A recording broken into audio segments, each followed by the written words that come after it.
दोस्तों भारत को हमेशा एक सोने की चिड़िया वाला देश कहा जाता था और इस पे एक गाना भी बना था, मेरे देश की धरती उगले हीरे मोती मेरे देश की धरती। क्योंकि एक समय ऐसा था जब सारी दुनिया में सबसे ज्यादा सोना भारत देश में ही था। सब कुछ तो दुश्मनों द्वारा लूट लिया गया था, मगर आज भी बेहद बेशकीमती धरोहर है जो आज भी भारत के इसी मिट्टी में उग रही है। दोस्तों क्या आपने भारत में उगने वाले लाल सोने का नाम सुना है? भारत का लाल सोना कुछ और नहीं बल्कि लाल चंदन है। वही लाल चंदन जिसे दुनिया के सामने टॉलीवुड की मूवी पुष्पा लेकर आई है। दोस्तों प्राइम वीडियो में हाल ही में रिलीज हुई फिल्म पुष्पा, जो कि भारत की ब्लॉकबस्टर मूवी बन चुकी है, उसकी तारीफ में बस इतना कहना पड़ेगा कि ऐसा कोई शख्स रहा नहीं जिसने इस मूवी के बारे में सुना नहीं होगा। शायद आपने भी इस मूवी को देख लिया होगा।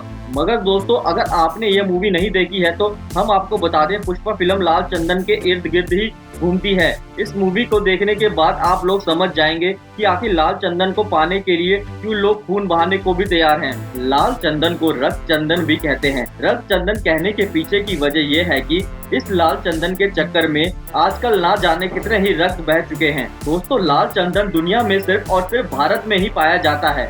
यह दुनिया की सबसे कीमती लकड़ी है। दोस्तों आप इमेजिन कीजिए इसकी असली कीमत क्या हो सकती है। आप सोच भी नहीं सकते होंगे इसकी असली कीमत। चलिए हम आपको बताते हैं इस लकड़ी की असली कीमत के बारे में। सुनने के बाद आपके पैरों के नीचे से जमीन निकल जाएगी। दोस्तों लाल चंदन लकड़ी की कीमत 26,000 से लेकर 30,000 प्रति किलो है।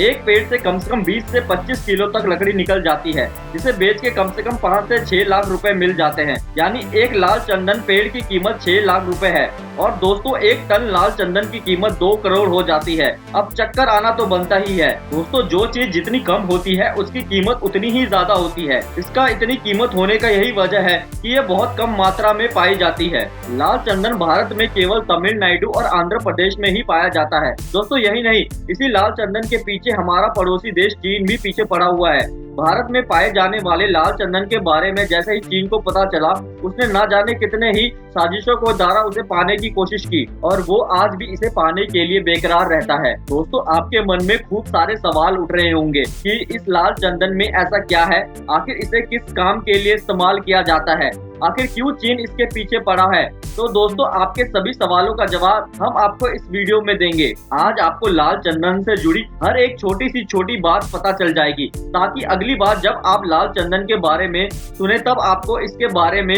पहले से ही सब पता हो। दोस्तों जैसे कि हमने आपको पहले ही बताया था कि लाल चंदन भारत के 2 ही देश तमिलनाडु और आंध्र प्रदेश में ही पाया जाता है, और वहाँ भी हर एक जगह नहीं, सिर्फ और सिर्फ 4 जिलों में ही अधिक मात्रा में ये पैदा होता है। चित्तूर, कटप्पा, कुरनूल और नालौर में पहले शीशा चिलम की पहाड़ियों में।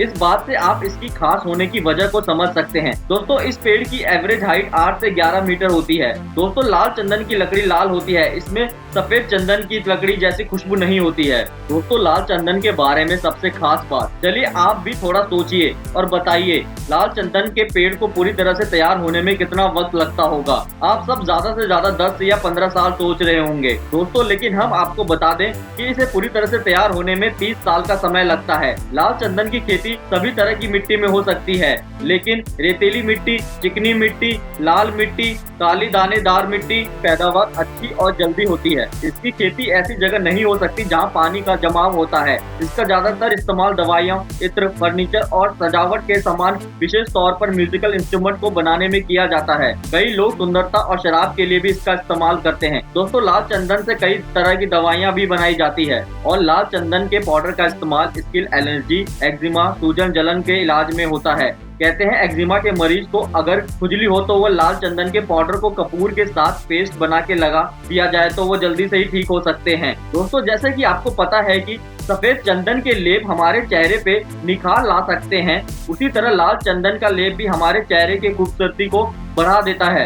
इसके इस्तेमाल से कील, मुहासे भी ठीक हो जाते हैं, इसलिए लाल चंदन और भी डिमांड में रहता है। दोस्तों लाल चंदन की इतनी डिमांड है इसलिए इसकी स्मगलिंग की बहुत ही भारी मात्रा में की जाती है। प्रति वर्ष 20,000 करोड़ की लाल चंदन की स्मगलिंग की जाती है। जरा सोचिए अगर इसे लीगली किया जाता तो भारत देश का कितना ही फायदा हो जाता, और यही कारण है कि भारत में इसके लिए सजा भी रखी गई है। कोई भी अगर लाल चंदन की तस्करी करता हुआ पकड़ा गया तो उसे 11 साल की सजा सुनाई जाती है। लाल चंदन का सबसे ज्यादा तस्करी और कोई नहीं, हमारा सबसे करीबी दुश्मन चीन में होता है। दोस्तों आपको तो पता ही होगा कि चीन में आयुर्वेदिक मेथड से इलाज करना पसंद करते हैं और आयुर्वेदिक इलाज बहुत यूजफुल भी होता है, इसलिए चीन में लाल चंदन की डिमांड बहुत ज्यादा है। इसका इस्तेमाल कई तरह से दवाइयों को बनाने में किया जाता है, जिससे कई तरह की बीमारियों को दूर किया जा सकता है और चीन इसका इस्तेमाल करना बहुत ही अच्छी तरह से जानता भी है। चीन में लाल चंदन से कई तरह से फर्नीचर भी तैयार किए जाते हैं और यहीं तक नहीं, लाल चंदन से बनाई गई चीजों से चीन में एक म्यूजियम भी है जिसका नाम रेड सैंडलवुड म्यूजियम है। यही वजह है कि चीन में लाल चंदन से बनी हुई चीजों को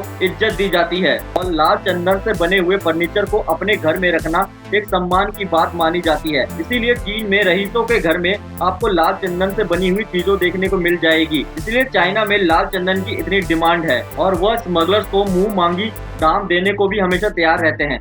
दोस्तों, ये थी लाल चंदन के बारे में कुछ अनोखी बातें और दोस्तों बाकी की बातें लाल चंदन के बारे में आपको पुष्पा मूवी देख के पता चल जाएगी, क्योंकि जिसने भी अभी तक नहीं देखी होगी तो हम उसका मजा खत्म नहीं करना चाहते।